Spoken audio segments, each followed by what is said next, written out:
I would like to wish everyone happy Ekadasi. May I know who all joined this morning? Hare Krishna, Vinitagandharika Mataji, Dandavat Pranam, Srila Prabhupada ki jai, Guru Maharaj ki jai. This is Preeti Dasi from Charlotte, and happy Devute Ekadasi to everyone. Hare Krishna. Hare Krishna, Preeti Mataji, Dandavat Pranam, all glories to Srila Prabhupada. Thank you so much, Mataji, for joining and giving your association every day and announcing your name first. And happy Ekadasi to you. Hare Bol. Hare Krishna, Mataji, please accept my humble obeisances. All glories to Srila Prabhupada and Shri Guru and Shri Gauranga, and to all those noble devotees. This is Megha from Naperville. Hare Krishna, happy Ekadashi to everyone. Hare Krishna, Megha Mataji, Dandavat Pranam, all glories to Srila Prabhupada. Thank you so much, Mataji, for joining and giving your sweet association every single day. Welcome to the call. Hare Bol. Hare Krishna, Benita Gandharvika Mataji, Dandavat Pranam, all glories to Srila Prabhupada, all glories to Guru Maharajas, and all glories to the assembled devotees. This is Tiffany in Pennsylvania, and happy Ekadashi to all the devotees on the call. Hare Krishna. Hare Krishna, Tiffany Mataji, Dandavat Pranam, all glories to Srila Prabhupada. Thank you so much, Mataji, for joining every day and giving your sweet association. Welcome to the call. Happy Ekadasi to you. Hare Bol. Hare Krishna Mataji, Dandavat Pranam. Please accept my humble obeisances. All glories to Srila Prabhupada and Shri Guru and Gauranga, and all the assembled devotees. Vishamati from Chicago. Happy Ekadashi Mataji to all devotees. Hare Krishna, Ishmati Mataji, Dandavat Pranam, all glories to Srila Prabhupada. Thank you so much, Mataji, for joining every day, chanting early morning and mid-morning, giving your sweet association. Welcome to the call.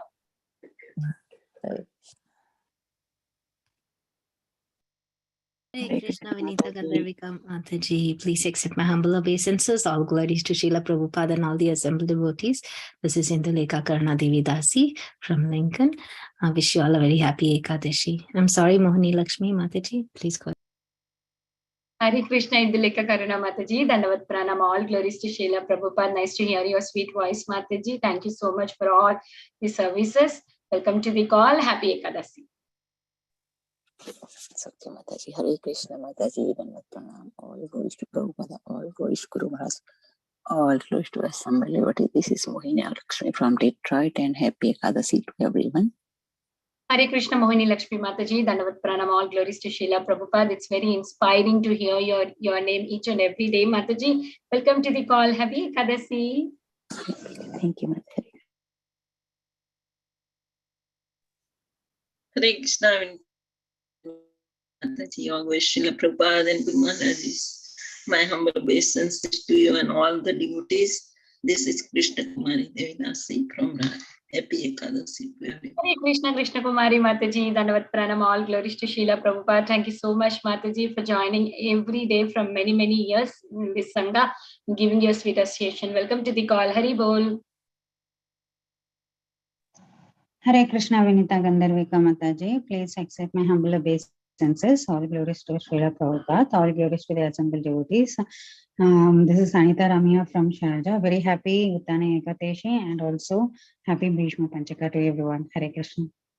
Hare Krishna, Anita Mataji, Dandavat Pranam, all glories to Srila Prabhupada. Thank you so much, Mataji, for joining every day and giving your association. All glories to your services. Welcome to the call. Happy Ekadasi. Hare Krishna, Vinita Gandharvika Mataji, Dandavat Pranam, Srila Prabhupada ki jai, Guru Maharaj ki jai. This is Shamaguri Devi Dasi from Charlotte. Happy Ekadashi Mataji. Hare Krishna, Shamagauri Mataji, Dandavat Pranam, all glories to Srila Prabhupada. Nice to hear it. Nice to hear your voice and see your face, Mataji. Beautiful. You are looking so nice, and welcome to the call. Happy Ekadasi. Hare Krishna. Nice to have you, Mataji. Without you, nothing is there. Thank you, Mataji. Please do. Thank you, Mataji. Hare Krishna. So well said, Mataji. Hare Krishna Mataji, Dandavat Pranam, all glories to Srila Prabhupada, all glories to all the assembled devotees. This is Sushmita from Canada. Happy Ekadasi Mataji. Hare Krishna, Shushmita Mataji, Dandavat Pranam, all glories to Srila Prabhupada. Thank you so much, Mataji, for joining each and every day and giving your association. Welcome to the call. Happy Ekadasi to everyone. And Prabhuji is on the call, Mataji. We'll start the recording.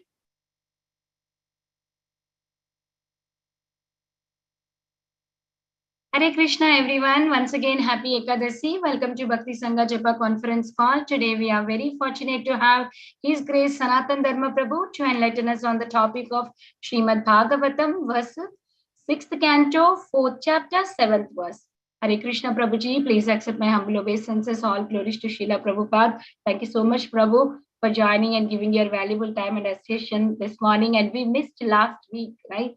I mean, 1 week you were not there and we missed your association, Prabhuji. I would like to hand over the call to Raj Prabhu for the brief introduction before we dive into the nectarian class. Hare Krishna Mataji, Dano Pranam to you and all the assembled devotees. All glories to Srila Prabhupada, Shri Guru and Gauranga. Hare Krishna Sanatana Dharma Prabhu, Dano Pranam. We all missed you as Mataji said last week. But you were so kind to send another speaker too. So this is how much you love us, Prabhuji. Thank you so much. So there is a very brief introduction for Prabhuji.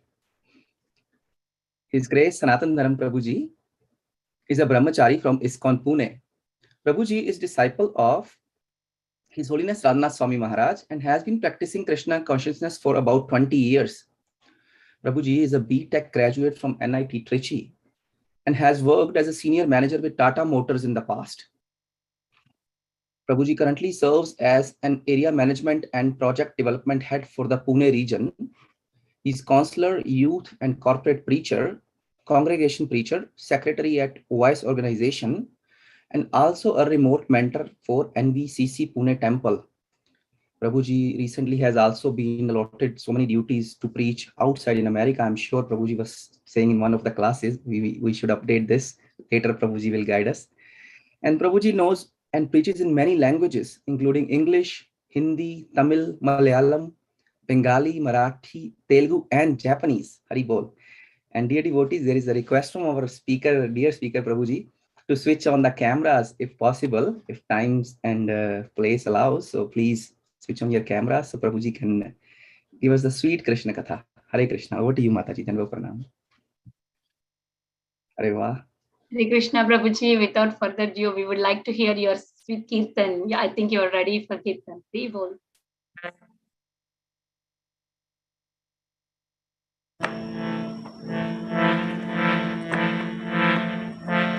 Jaya Radha Madhava Kunja Bihari Gopijana Vallabha Girivaradhari Yashodanandana Braja Jana Ranjana Yashodanandana Braja Jana Ranjana Yamuna Tira Vanachari Yamuna Tira Vanachari Jaya Radha Madhava Kunja Bihari Jaya Radha Madhava Kunja Bihari Hare Krishna Krishna Krishna Hare Hare Hare Rama Rama Rama Hare Hare Hare Krishna Krishna Krishna Hare Hare Hare Ram Ram Hare Hare Hare Krishna Krishna Krishna Hare Hare Hare Ram Ram Hare Hare Radha Kunja Bihari Radha Kunja Bihari Radha Kunja Bihari Radhe Jai Gauranitai Gauranitai Shri Shri Gauranitai Jai Jagannatha Jaya Baladeva Subhadra Mai Jaya Sudarshana Prabhupada Prabhupada Jaya Srila Prabhupada Jaya Jaya Gurudev Gurudev Gurudev Jaya Srila Gurudev Nittai Gaur Hari Bol Hari Bol Hari Bol Nittai Gaur Hari Bol Kaliyuga Pavan Shri Harinama Sankirtan Yajna Ki Jai Hare Krishna Mahamantra Ki Jai Nitai Gaura Premanandi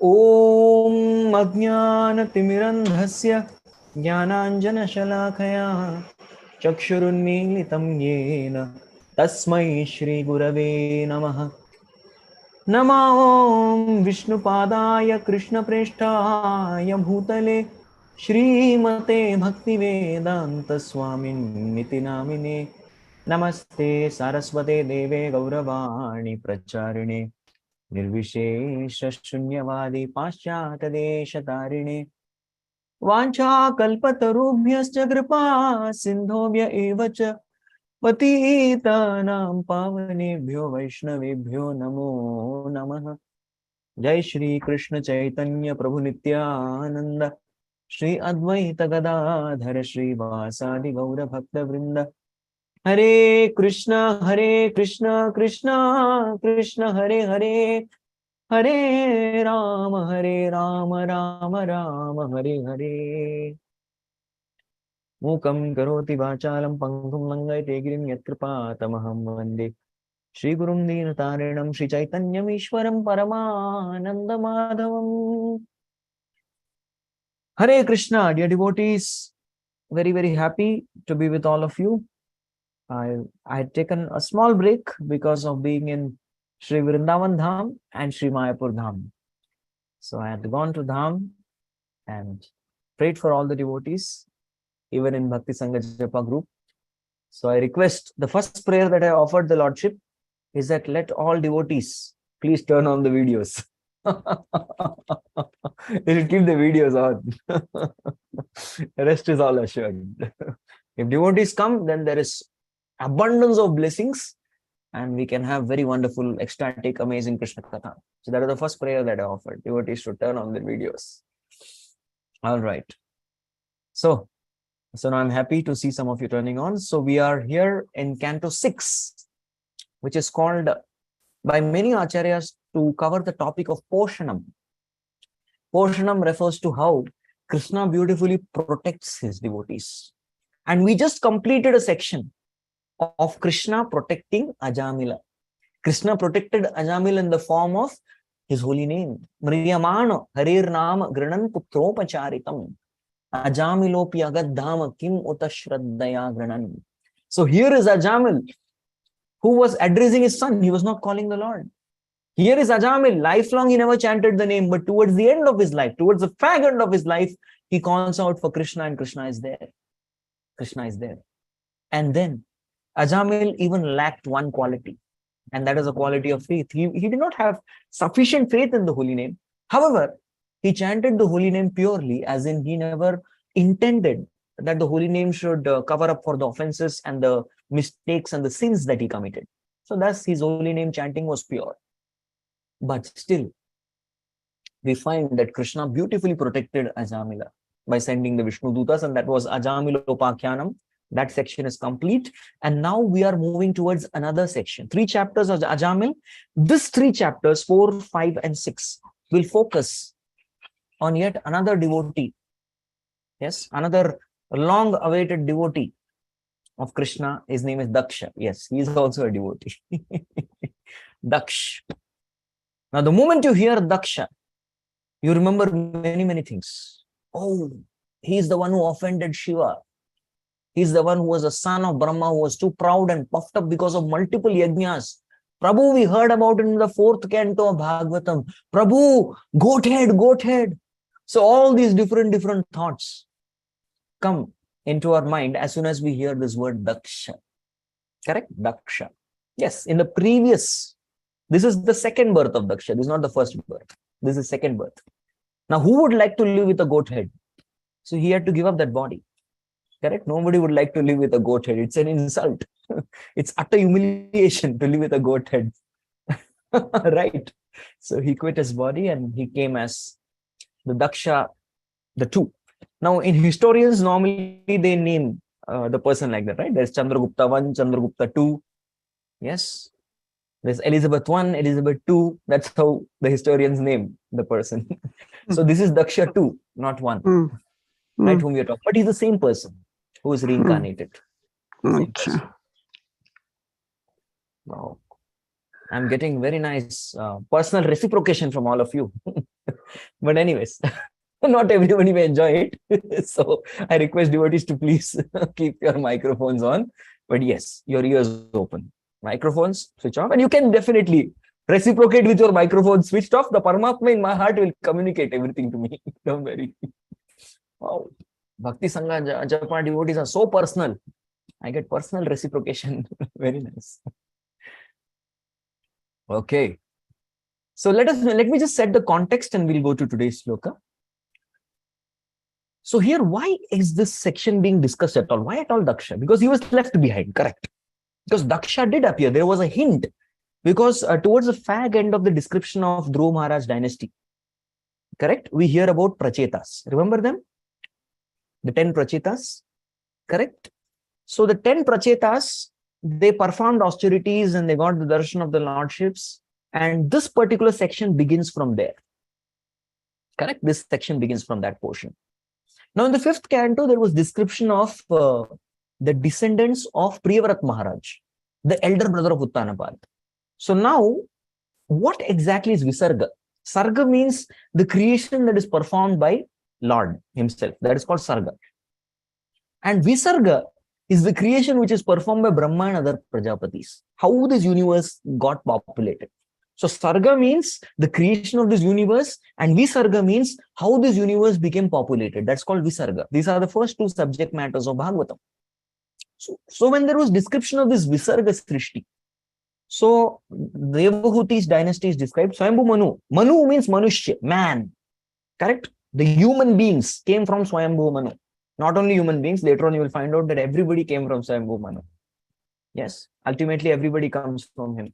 So Swayambhu Manu Shatarupa had 5 children. Devahuti, Akuti, Prasuti. 3 daughters, their lineage was discussed. And then there was discussion of Uttanapad, the father of Dhruva Maharaj, his lineage. The 5th canto contains the description of the descendants of Priyavrat Maharaj. Of course, Priyavrat was the eldest actually, but he had gone for the renounced order.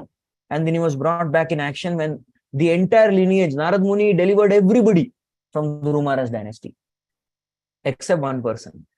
And that person is Daksha. Yes, he was not, because Daksha took break from management. As soon as he came, everyone came to him, Prabhuji, come for service, come for seva. He said, no, I've done enough management, enough service. I need sadhana break.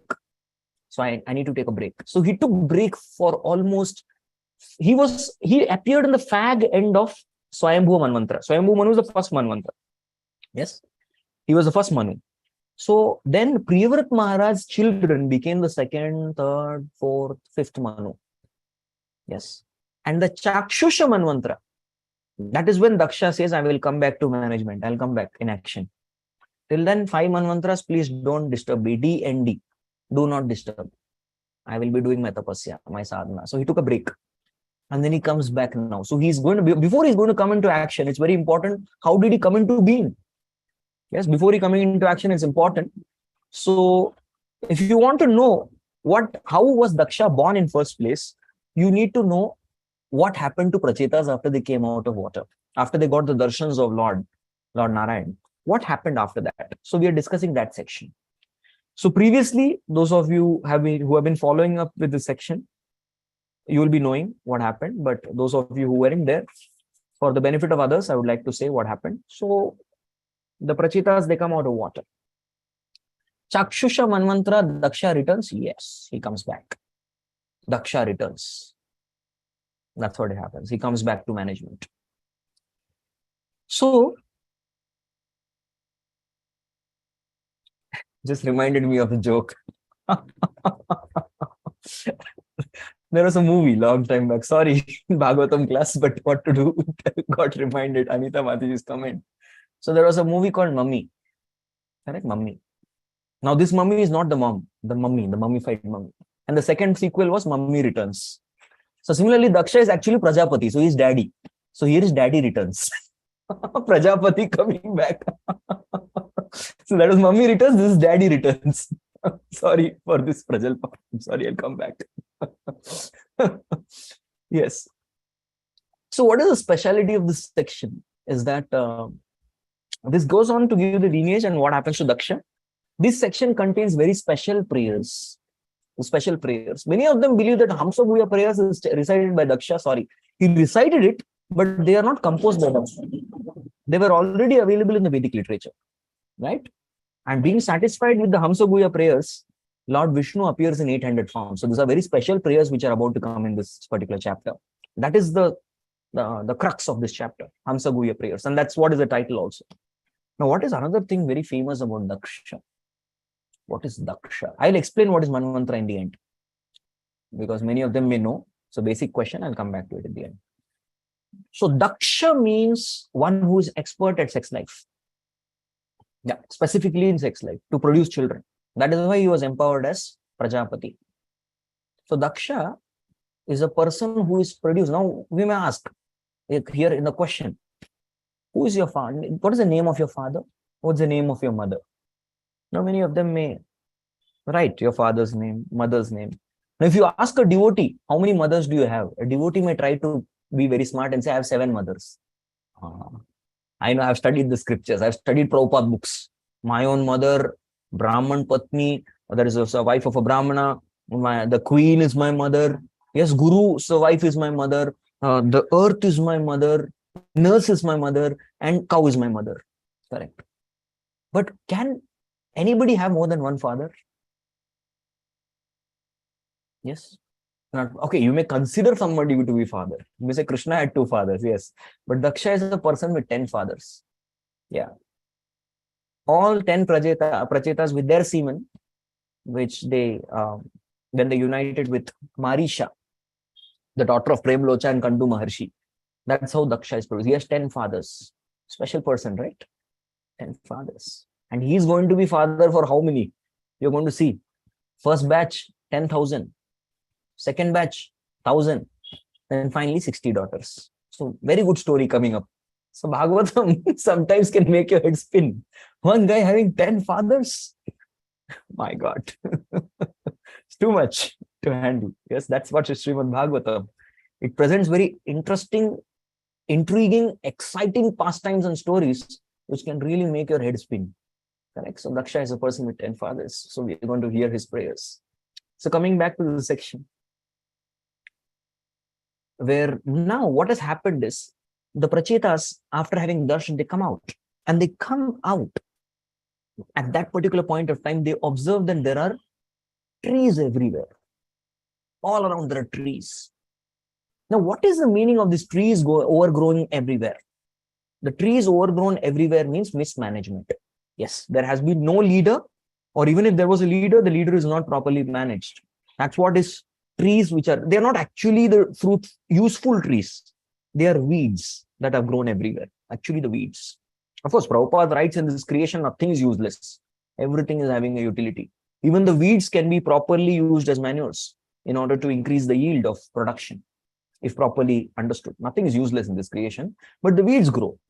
As the weeds grow, the prachetas get very angry and upset. Yes, they get very, very angry. What is this? The weeds are growing. So what they do, they emit fire from their mouth. Now they have performed austerities for 10,000 years under water. They have got a lot of yogic siddhis and powers. So they burn all these weeds with the fire that emanates from their mouth. Now, why are they burning?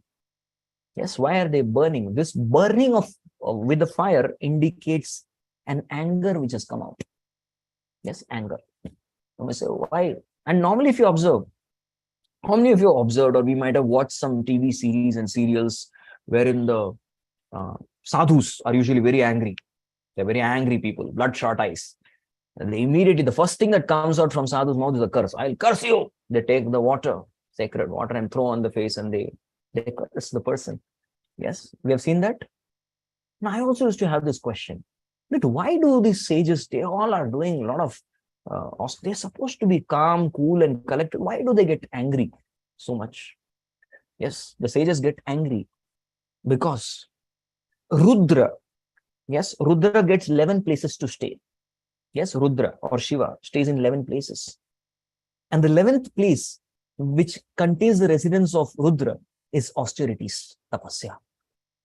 So somebody is performing austerities, has to be careful, because that person may be subjected to anger also.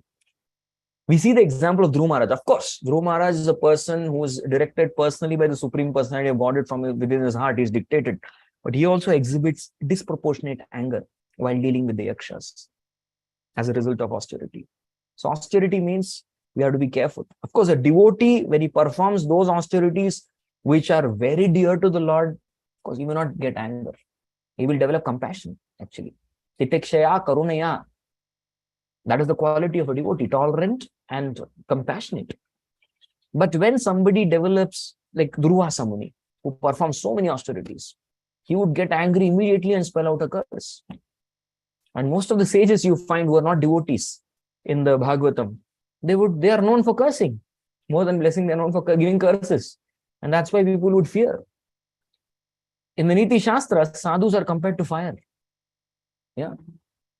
The Niti Shastras say that you should stay away from 4 things. Stay away from fire, because anytime the fire can just jump onto your dress and cause you burns. It may even engulf you completely and burn you down.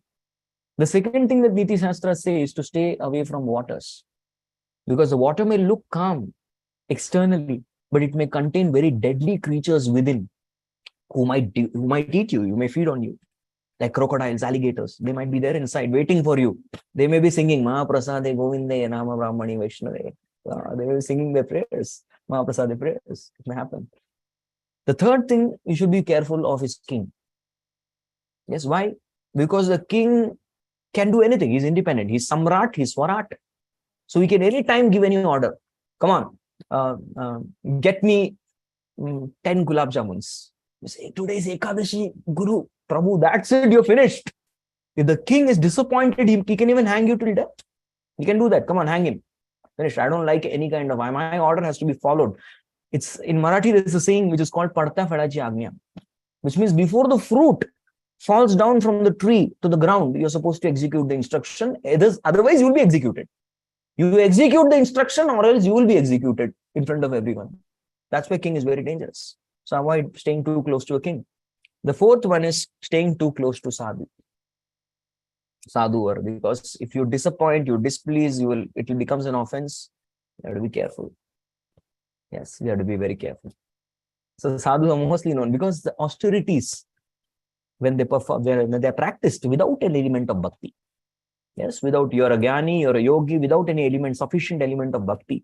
It is not done for the pleasure of Supreme Lord. Then such kind of austerities may even lead to anger. So we should be very careful. Are the austerities that we are doing in line with the Shastras? Are the austerities that we are doing, are they pleasing to Srila Prabhupada, to Gurudev, to our spiritual authorities, to the Supreme Lord? We should check. We should not just perform Shushka Vairagya. Yes, just mundane kind of austerity, which has no spiritual benefit. So we should be careful. That is why they were burning down everything. Yes. So now, coming to the shloka, can you display the shloka for me? Om Namo Bhagavate Vasudevaya. Om Namo Bhagavate Vasudevaya. Om Namo Bhagavate Vasudevaya. Narayanam Namaskritya Naram Chaiva Narottamam Devim Saraswatim Vyasam Tato Jayamudiraye Nashta Prayeshva Bhadreshu Nityam Bhagavata Sevaya Bhagavatyuttama Shloke Bhaktir Bhavati Nishtiki Krishnaya Vasudevaya Devaki Nandanaya Cha Nanda Gopa Kumaraya Govindaya Namo Namaha. Jai. Raj Prabhu, your timing is amazing. So this is Srimad Bhagavatam 6th Canto, 4th chapter, text number 7. I have to take 7, right?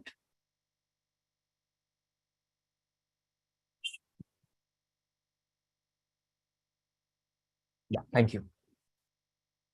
Nadrumebhyo mahabhaga dinebhyo drogdumartah vivaradhya vivaradha yishavoyuyam prajanam pataya smritah. Can some devotee kindly read the translation for me? Oh, greatly fortunate one. Hare Krishna. Go ahead, Mata. Go ahead. No, you go ahead, Prabhu. Oh, greatly fortunate ones, you should not kill these poor trees by burning them to ashes. Your duty is to wish the citizens, prajas, all prosperity and to act as their protectors. Hare Krishna. Tiffany Mataji, you can read the purport. Hare Krishna.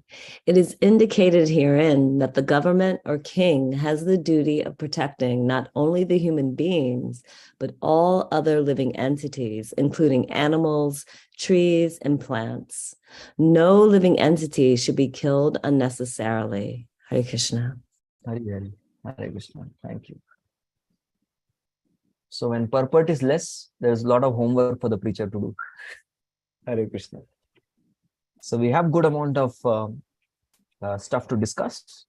We'll definitely try to discuss. And yes, towards the end, there is a special katha for all of you. If many more devotees turn on videos, then I may consider. And this is not Gaur Katha, this is Gaur Kishore Das Babaji Maharaj Katha. Yes. Haribol. Something special coming up, so please keep your videos on and keep your spirits super on. Okay. So now what is mentioned in the sloka is something very amazing. So who has come when the trees were all burning? Soma. Soma is the deity of the moon. Yes.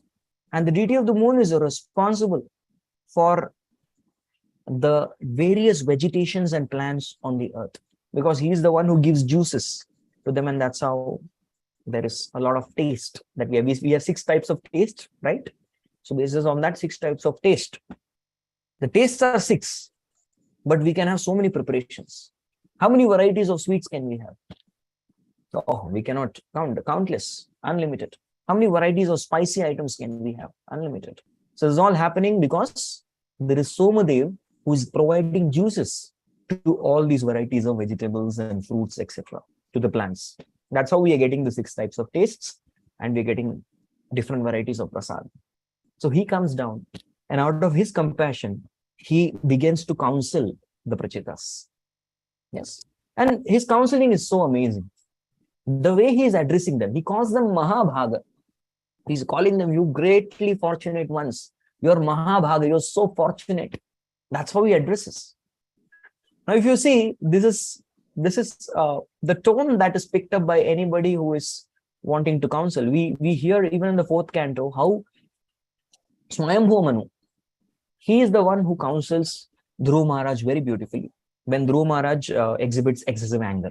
I'm comparing both because here also there is a devotee who has seen the Supreme Lord and later on exhibits disproportionate anger.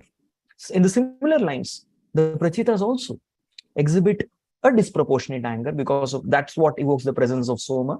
He comes there and even the same words are used by even Swayambhu Manu. The counseling style is very similar. So great souls think alike. So he calls them Mahabhaga. You're very fortunate. You got the personal audience of the Supreme Personality. You got it. What else is the greatest fortune? In one of the contexts, there's a discussion between Brahma and Lord Narayan, Lord Krishna. You can call him Krishna only. He is Krishna. They both have a conversation, and that time Krishna is so pleased with the austerities of Brahma. He personally comes, he gives him a handshake, and he asks him, what benediction do you want? But he tells him, before you can ask for a benediction, let me tell you that the greatest benediction that you can ever ask is my darshan, which you already got. Yes. So they are Mahabhaga because they got the personal darshan of Supreme Lord. What else is there? So the second thing that he presents, the point number 2, first thing is to encourage them, you're Mahabhagas. The second thing that he does, he tells them that the action that you're performing is inappropriate. You should not kill these poor trees by burning them to ashes. This is not the proper action. This is wrong. And number 3, he tells them what to do.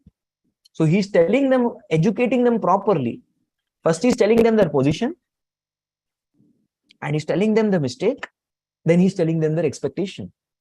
This is so Bhagavatam teaches us beautiful ways to even counsel. How many of you are counselors or mentors or devotees?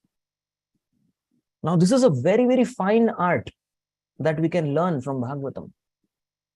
Yes, very fine art, how we can learn how to counsel. Bhagavad Gita, Lord Krishna beautifully counsels Arjuna. So here Soma is playing the role of a superior, a counselor, and is coming forth and telling them their position. You're greatly fortunate. Please remember your great fortune. So similarly, all of us, we too should remember our great fortune. Our great fortune of being connected to Srila Prabhupada. Our great fortune of being connected to a servant of Srila Prabhupada by being his disciple. Our great fortune of being connected to this international Shri Krishna consciousness movement, Society for Krishna Consciousness. Our great fortune of being connected to the Brahma Madhva Gaudiya Guru Shishya Parampara. Our great fortune of being connected to Bhakti Sangha Japa group. So this is something that we should always be conscious of. Our great fortune. So remember, count your blessings. Be grateful. And number two is something which we need to accept.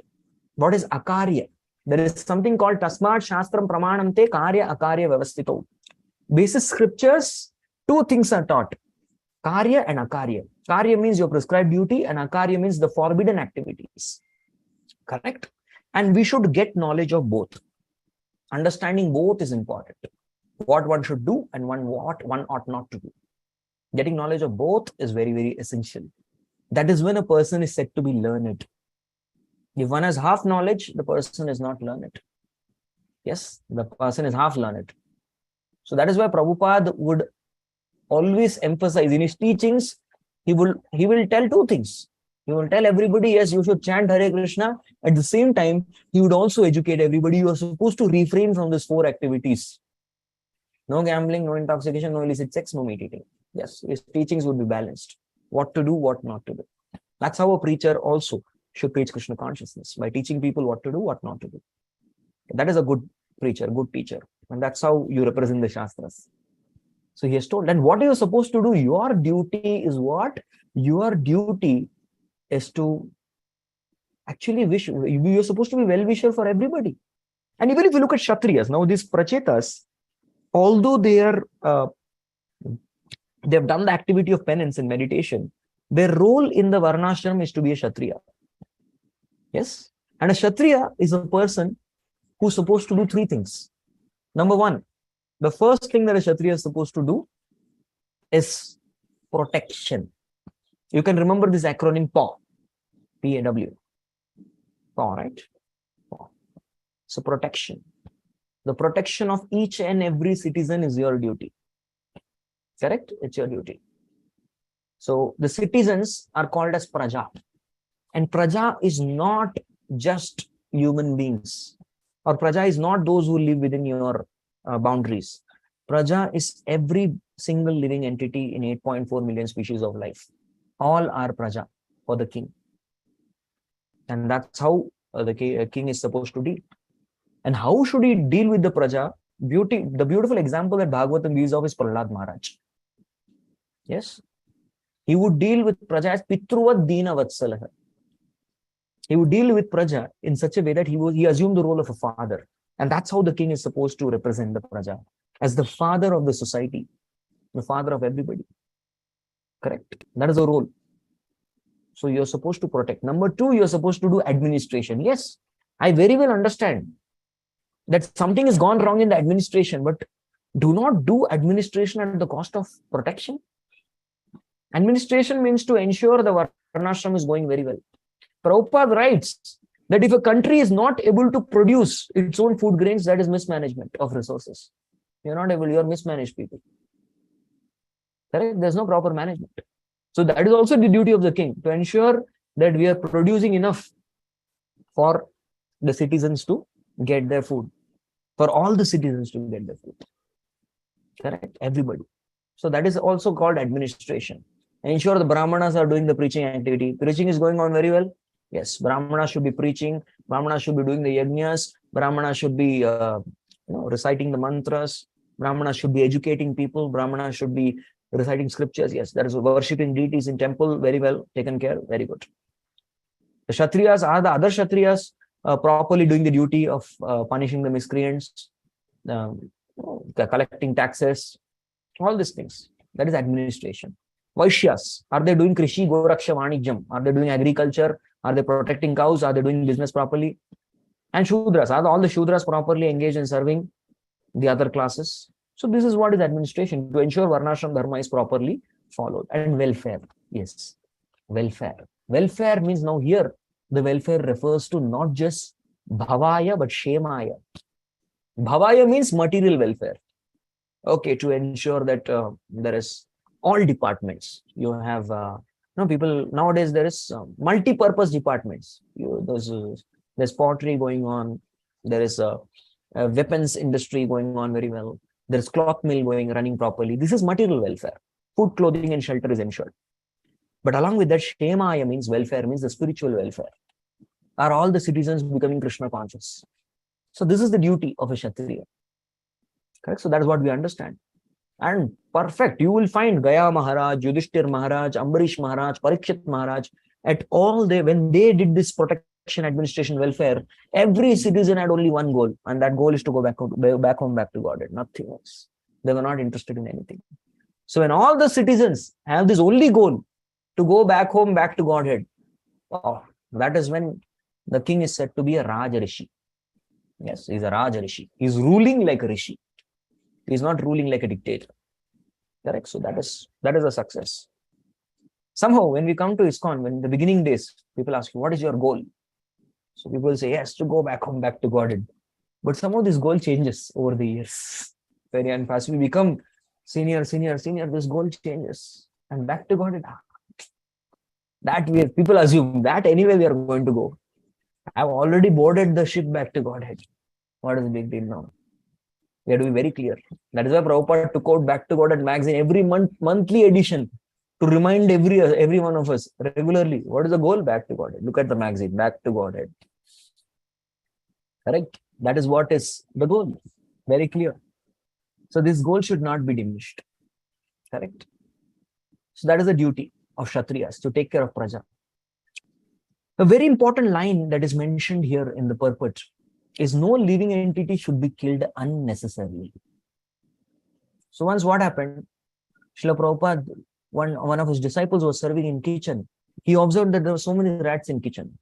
So he went to Srila Prabhupada and said, Prabhupada, these rats should be killed. Prabhupada said, you should be killed. Yes, it is you who should be killed. You are not keeping the kitchen clean. That is why rats are coming. How dare you tell that rat should be killed? You have no right to kill the rat. Have you given birth to the rat? You have no right to kill. Yes, that's what he would hear. That you should be killed, man.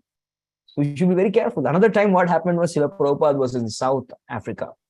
And South Africa is known for a lot of mosquitoes. How many of you faced mosquitoes? Everyone, right? Thank you. I thought I was the only one. I have a very nice technology called 4 dots technology. One of my students, he suggested this 4 dots. It contains lemongrass and eucalyptus solution. You just apply 1, 2, 3, 4.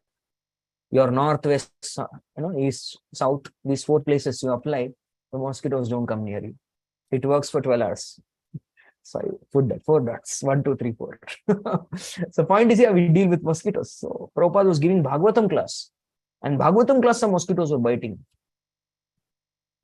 Even after Kirtan, they are all clapping. What is this? So Prabhupada, they are not clapping for Kirtan, they are killing mosquitoes. Prabhupada said, don't do this. Clapping in Kirtan is good. That will shoo away the birds of sinful activities. Yeah, you clap in the Kirtan. Yes, what happens? Number 1, you're shooing away the birds. Sinful activities are compared to birds. You're shooing them away. You clap near a bird, the bird runs away. Number 2, yes, there is palmistry, a science to read your palm, right? So when you clap in Kirtan, this is all going to be changed. Yeah, it's all going to be changed. Useless. Don't study it. It's constantly going to be changed. So keep clapping in Kirtans. Correct? And third thing, the materialists say, when you keep clapping, you get free proteins. Yes, we need a lot of proteins to serve Prabhupada mission. So clap, no problem. So that's why we clap in Kirtans. But we don't clap to kill creatures. Some people use bats. My God, that was dangerous. Bats out. Electric bats to kill creatures. Yes, so what to do, Prabhuji, but such creatures, they trouble. So there are multiple non-violent things there present in our. So you take neem leaves and cow dung, mix it and just put it around your premises. There won't be any mosquitoes. They do it in Mayapur, they do it in Vrindavan, they do it in Pune, many places. And other kinds of pests. Yes, other kinds of pests. I'm not promoting this brand, but this is a machine which has certain frequency. Mosquitoes, flies, cockroaches, lizards, rats. It's mentioned here. So cross, they will not come. They're repelled by the sound vibration. It's a non-violent way of doing it. So I always plug it in. So there are a lot of ways non-available by which we don't cause violence and kill these poor creatures, because it is we who have intruded their place. We have intruded their place. Human beings have intruded the place, excavated, and you're occupying their place. And all they're trying to do is they're trying to coexist. Correct? For mosquitoes, raise the hand. Sorry, do not worry. Mosquitoes is taken care. Recently, there was a news that in India, one of the states, very, very, very sad thing.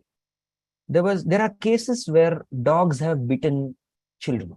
Yes, children go out to play, the parents are not vigilant. So dogs have bitten and killed children to death. There were some cases which are on the rise. So one of the states, what they did, they killed dogs in mass scale. They killed all of them.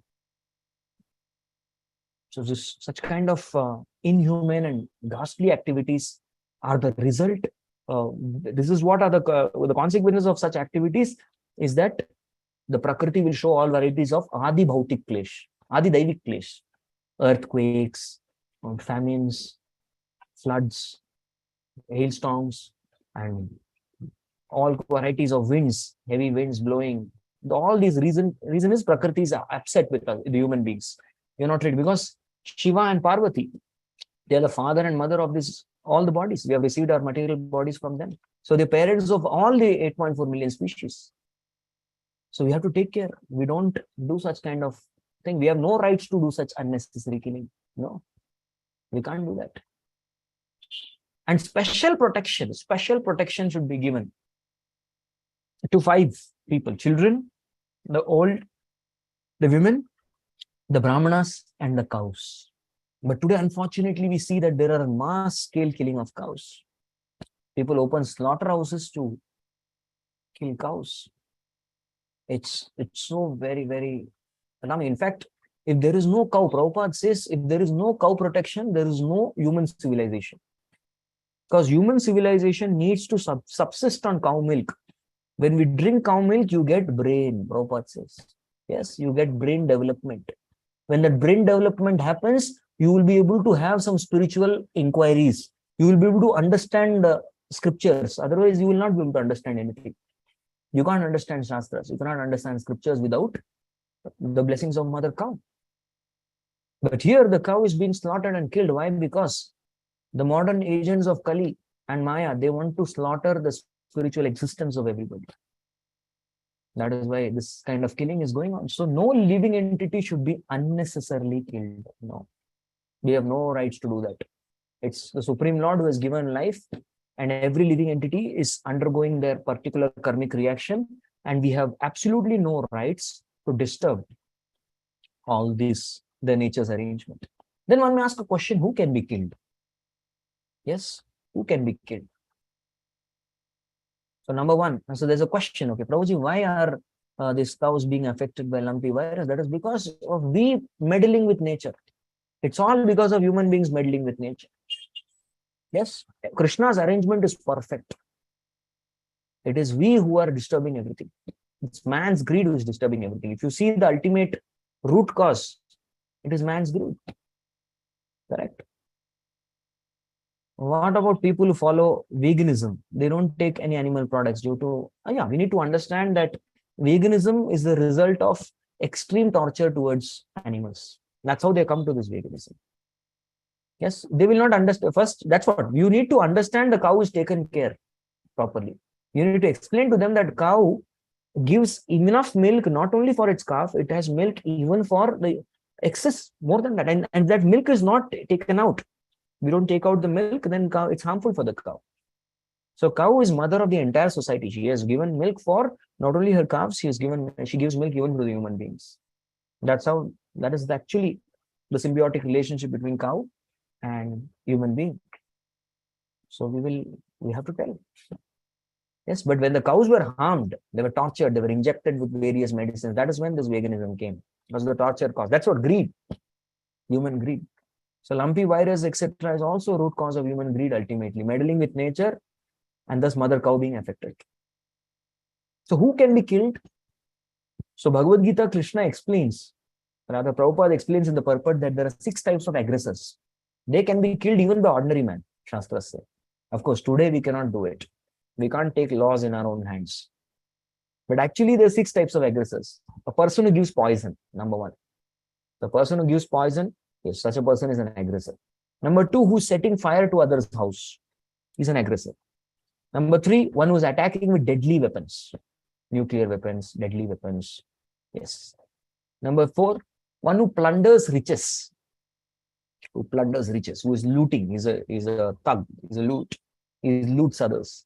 Number 5, one who illegally occupies others' land can be killed. And number 6, one who kidnaps others' wives or is molesting women and exploiting the other weaklings of the society. Yes, such a person should be immediately killed. And there is absolutely no sin in killing these people as per Shastras. But of course, in modern day scenario, we have to respect the laws which have been put forward by the government. We cannot do that. But Kshatriyas especially are supposed to take action and kill these aggressors. These aggressors are meant to be killed. Now, suppose somebody is performing adharma. If you see the scriptures, an adharmi, if other than the 6, he is not following dharma, such a person is punished but not killed.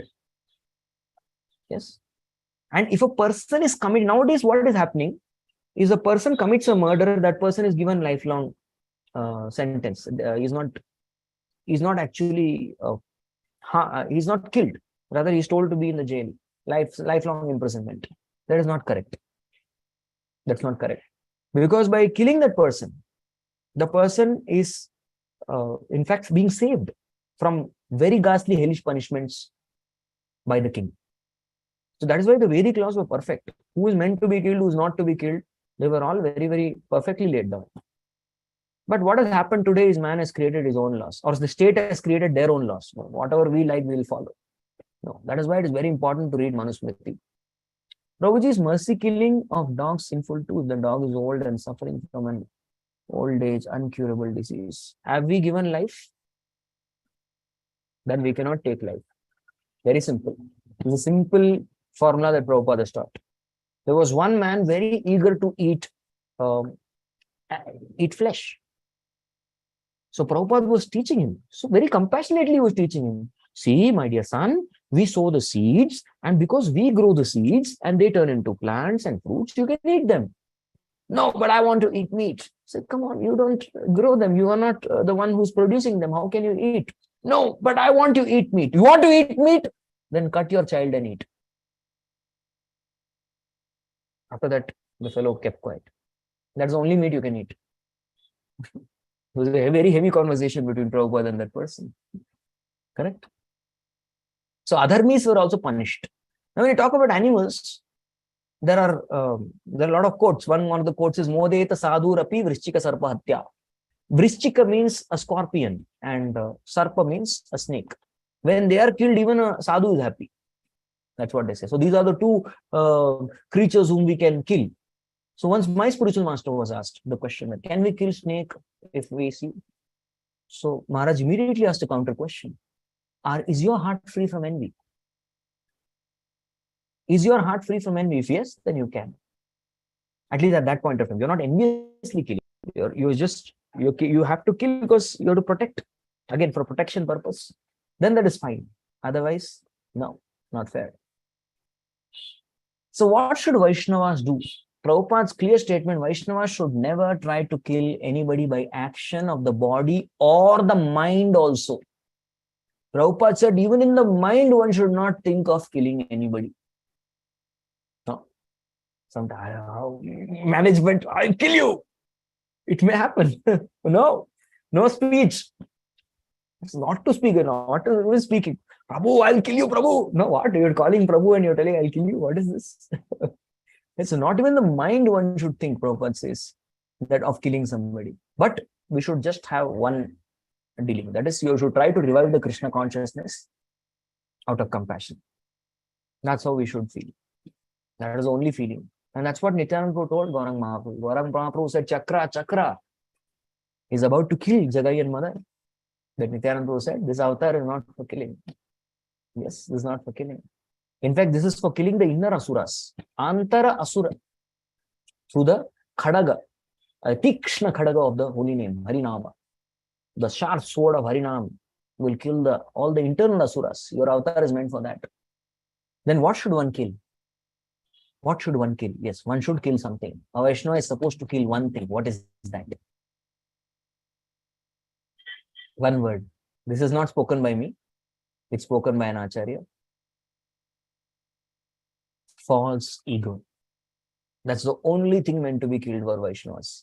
And the killing of false ego is something which Bhakti Siddhanta Saraswati Thakur said. Bhakti Siddhanta Saraswati Thakur met His Divine Grace Gaur Kishore Das Babaji Maharaj, his spiritual master, whose disappearance day we are celebrating today. Yes. Namo Gaura Kishoraya Sakshat Vairagya Mute Vipralambara Sambode Padam Bujayate Namaha. Seeking his blessings, I would like to speak something about him. So Bhakti Siddhanta Saraswati Thakur said, the first time I saw Srila Gaur Kishore Das Babaji Maharaj, my false ego was destroyed. Of course, Bhakti Siddhanta Saraswati Thakur is a great pure acharya, who is a ray of Vishnu. How can he have false ego? But what he's saying, anybody who would take proper darshan of this sadhu, his false ego would become immediately destroyed. Such was the demeanor, such was the persona of Gaur Kishore Das Babaji Maharaj. So Gaur Kishore Das Babaji Maharaj would be a very, very immediate, intimate associate of Bhakti Vinod Thakur. Bhakti Vinod Thakur and Gaur Kishore Das Maharaj, Gaur Kishore Das Babaji Maharaj would be very, very intimate associates.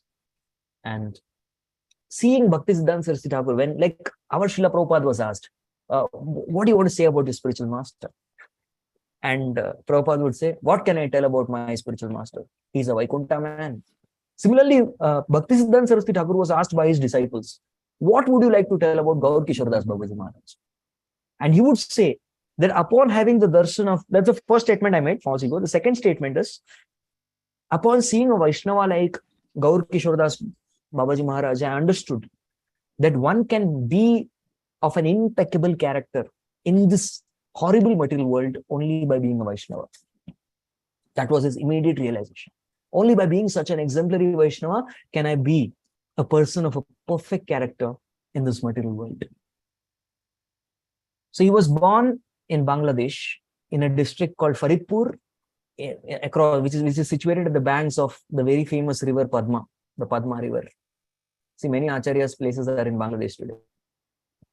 And his father was Vamsi Das, and he was a grain broker by business. So as soon as Gaur Kishore Das Babaji grew up, he was immediately married, and he stayed in married life for 29 years, performing his business of broker business. And after 29 years, his wife left her body. And wife left her body, he went and took Babaji initiation from Sri Bhagavad Das Babaji Maharaj. Now this Sri Bhagavad Das Babaji Maharaj is a disciple of Sri Jagannath Das Babaji Maharaj. Yes, so he got Babaji initiation. Babaji initiation means nothing to give and take with this world, simply take care of your bhajan, that's all. And after receiving this initiation, 30 years, next 30 years, he simply traveled in different parts of Vrindavan and the different pilgrimage places in North India. And he became very, very renowned and famous for no sense gratification, no nonsense, and only sadhana, bhajan. So thus he got the title as Bhajana Anandi. Bhajana Anandi means one who develops great, immense joy and pleasure in performing one's sadhana and bhajan. Pure bhajan, no nonsense.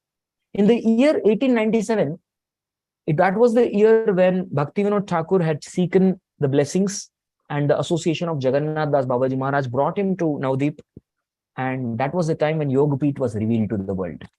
Iho Nimayara Janmastan. This is the birthplace of Nimai. And the subsequent year, the immediate year, Gaur Kishore Das Babaji Maharaj came from Vrindavan to Mayapur. That is the year he came, in 1898. The way in which Gaur Kishore Das Babaji Maharaj lived was, he had nothing. He just had neck beads, tulsi beads to chant, and he would have two books with him. One book is Prarthana of Narottam Das Thakur, and the second one is also Narottam Das Thakur's Prema Bhakti Chandrika. Seeing his intense love and devotion, once a person had asked and said, Babaji Maharaj, what is the price that I have to pay to get Krishna Prem? And Gaur Kishore Das Babaji Maharaj said, 10 paisa. Huh? 10 paisa? That's it? Yeah. Give 10 paisa, go to the market and purchase Prarthana and Prema Bhakti Chandrika by Narottam Das Thakur. He had full faith that keep reciting these bhajans. You keep singing these bhajans and you will develop pure Krishna Bhakti. You will become a pure devotee of Lord just by reciting these bhajans. So he would have these copies of bhajan which he would hang in a piece of cloth.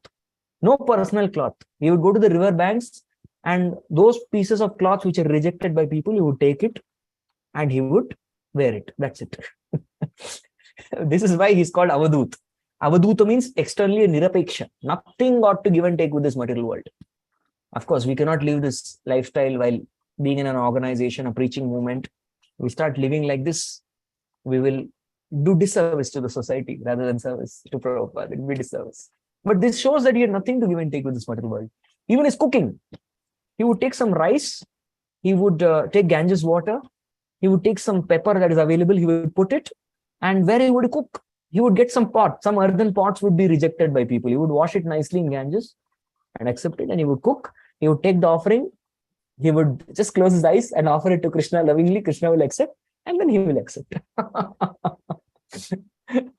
That is how simply he lived. Right? So, he would come regularly to Swananda Sukhada Kunja. What is Swananda Sukhada Kunj? That is the house of Bhaktivinoda Thakur, where I really had it's in Gurdum Dweep. That is where I had the fortune to go recently. I did go there just a few days back. I was there. So Swananda Seva Kunj is a place where Bhaktivinoda Thakur in the evenings, 3 p.m. to 5 p.m. would give Bhagavatam class. It matches with our Bhakti Sanjapat, I think. Nice. Little bit at least, 3 to 5 over here. In the Indian time, I'm telling you, Indian time. So 3 to 5, he would be giving class on Bhagavatam, and Babaji Maharaj would sit and intensely with devotion, with tears in his eyes, he would relish the class and he would hear. And then he would leave. And many times Bhaktivinoda Thakur would offer him prasad. Sometimes he would accept. Sometimes he would just leave. Because he never liked to accept service from anybody. He didn't like to. He didn't want. This is what he was known for. He would not take service from any Vaishnava or any person. He would not want to cause any inconvenience to anybody. Anybody want to serve him? No. Immediately would run away from that place. Yes, that's what he would do. Yes. Upon seeing his lifestyle, devotees remembered one Acharya. Who is that? Raghunath Das Goswami. For the kind of vairagya that he performed. That is why, what is the Pranati mantra? Namo Gaura Kishoraya Sakshad Vairagya Murte. Personification of austerities. Yes. And he was known like a person who would expose the cheaters. Somebody is a cheater. Cheater Babaji. Nonsense. He would expose them immediately. He would not keep quiet. He would speak the truth. He would not do Vaishnava Ninda, but what he would be doing is he would expose of these people. He's not, don't follow this person, he's not genuine. He would clearly know because he was connected to Paramatma. He would know this. And when he came from Vrindavan to Mayapur, that time he wore a tiger skin cap. He had a basket containing ropes. Now, what are these ropes? He would chant on beads, and sometimes what he had done, he had put different knots on the ropes and he would keep chanting on the ropes. He would count on the ropes also. So he had ropes. He had a tilak stamp. It was having this initial of Hare Krishna initial stamp. And all these things he had received from Sri Bhagavat Das Babaji Maharaj, his spiritual master. And later on, he hands them over to Bhakti Siddhanta Saraswati Thakur. Yes. In 1898, as soon as he came to Navadip, he became again very, very famous. Many of them would want to go near Babaji Maharaj. Babaji Maharaj, please give us instruction. Babaji Maharaj, give us blessing like this. To avoid this botheration, he started going to the latrines and chanting. My God, who would go there? That to Indian latrines. Abroad, yes, abroad, everything is nice. In US, latrines and washrooms, they call it restrooms. People literally go and rest there. But Indian restrooms, you just have to go with doors closed, finish your business and get out as soon as possible. But he would go there and chant in order to avoid the unnecessary botherations of other people. Yes. And later on, when he left the place, it was found that even the bricks would be chanting Hare Krishna.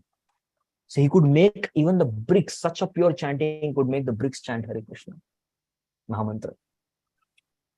So we know that how Bhaktisiddhanta Saraswati Thakur and Gaur Kishore Das Babaji Maharaj had a back and forth sweet rasa. Bhaktisiddhanta Thakur would go, please give me initiation. He would say, I'm not qualified. He said, please give me, okay, I'll ask Krishna. Okay. He would ask, did you meet Krishna? I would say, yes, I met Krishna. Did you ask for initiation? Oh, that I forgot to ask.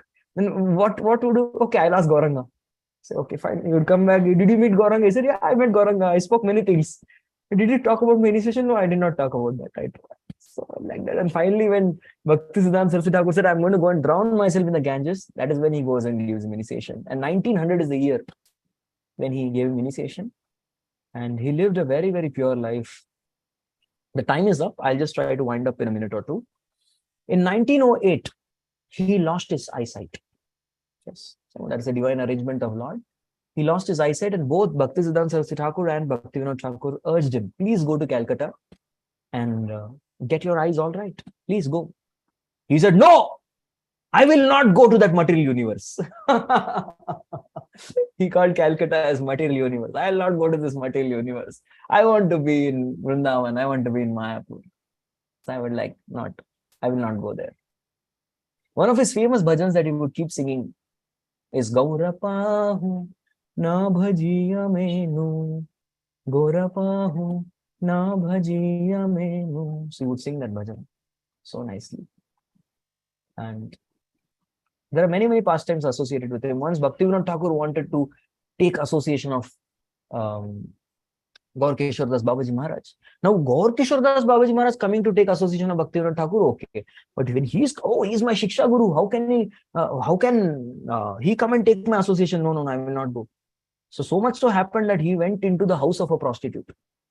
Bhaktivinoda Thakur will not come here to avoid Bhaktivinoda Thakur taking his association like that. My God. So this is all Vaishnavera Kriya Mudra Vignem Ujay. We cannot understand all these pastimes, but we need to understand. We can't understand. This is what happened. If you see, Gaur Kishore Das Babaji Maharaj was so attached to Shravanam that he would sit behind Bhaktisiddhanta Saraswati Thakur's classes. Yes, he would sit behind the classes and he would listen. And he would tell the back bench, you know who is he? He is my Prabhu. Of course, he's Das. He would not go in the front, because if he goes in the front, Bhaktisiddhanta Saraswati Thakur would feel embarrassed. So he would sit behind, he would put a shawl nicely, he would hide himself, and he would relish the Bhagavatam that Bhaktisiddhanta Saraswati Thakur would speak. He would attend the lectures of his disciples. Now, if you see, externally speaking, Gaur Kishore Das Babaji Maharaj, externally speaking, was a person who couldn't even sign his name, illiterate.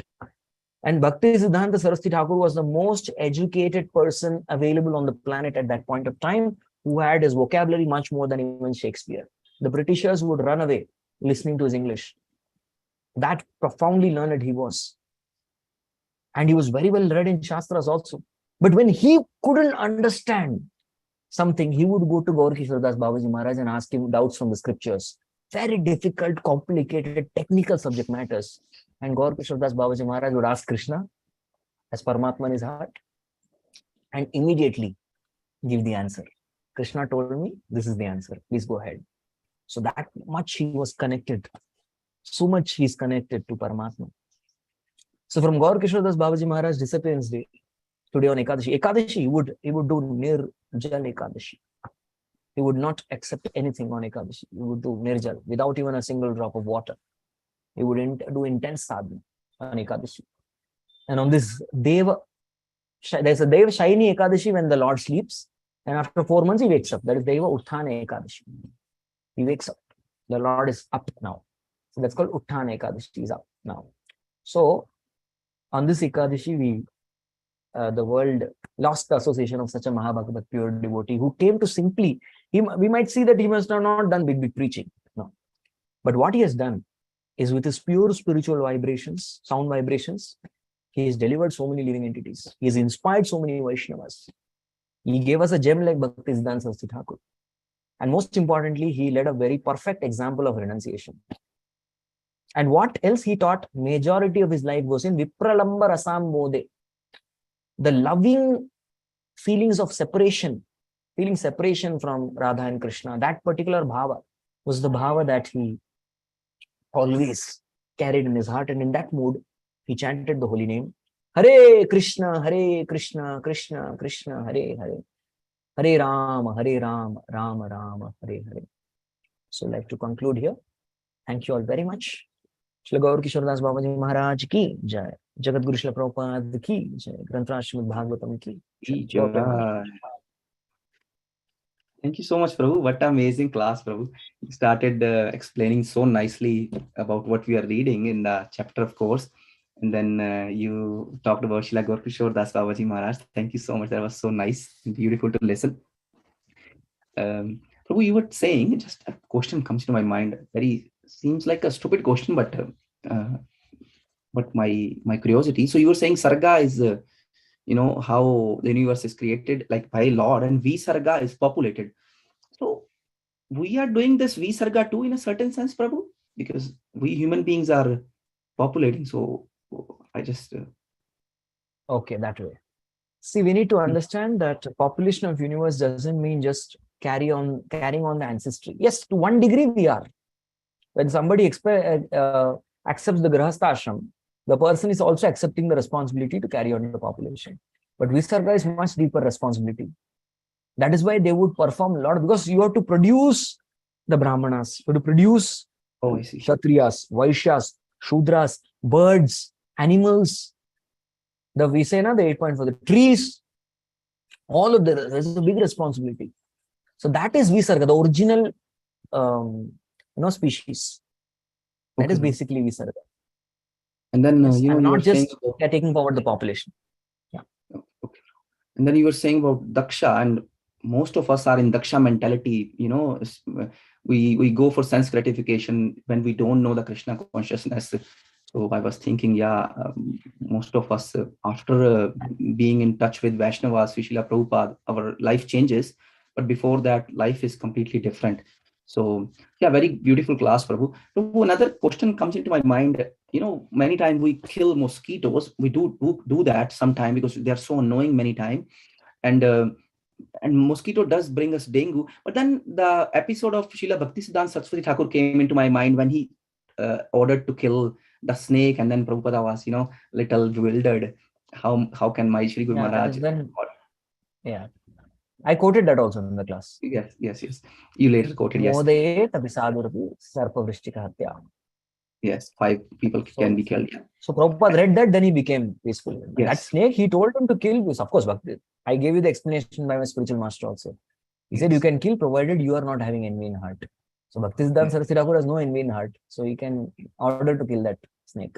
And what bewildered Prabhupada is he was feeling happy. He was very pleased seeing the snake dead.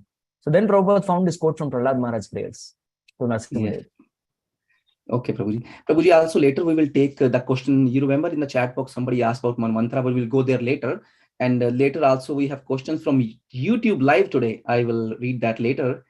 But we will right away go to our dear Sukakara Krishna Prabhu. Hare Krishna Prabhu, Danva Pranam. Hare Krishna, Sanatana Dharma Prabhu. Your classes are so engrossed. Today I didn't get the singing, no. Hare Krishna, Hare Krishna. I was waiting for that. You give some nice beginning, no? That was not there today. Missed it. Some Kirtan you start in a fantastic way. Thank you. Prabhu, you told about the machine. I am also very scared of cockroach and lizard. Can the machine name, can you give me? I want to buy. You've shown some machine, no?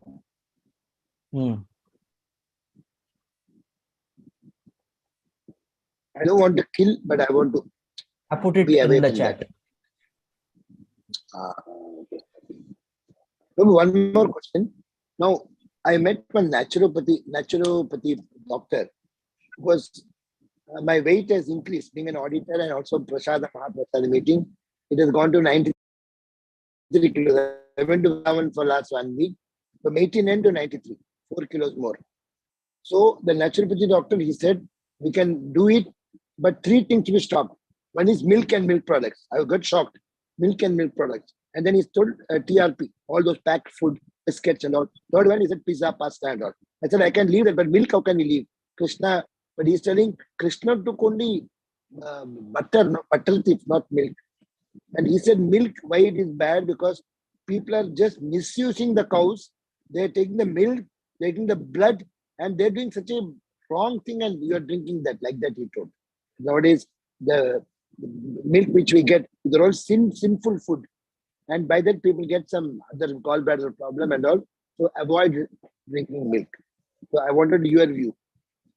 Yes. So personally, we take milk in our ashram, and I also suggest devotees the milk that comes from places where devotees are properly taking care of cows. So we have that facility. If you don't have that facility, then better not to take. Yeah, that's what I wanted to clarify, because but we can't get because we don't know honestly what it is. We don't know what it is.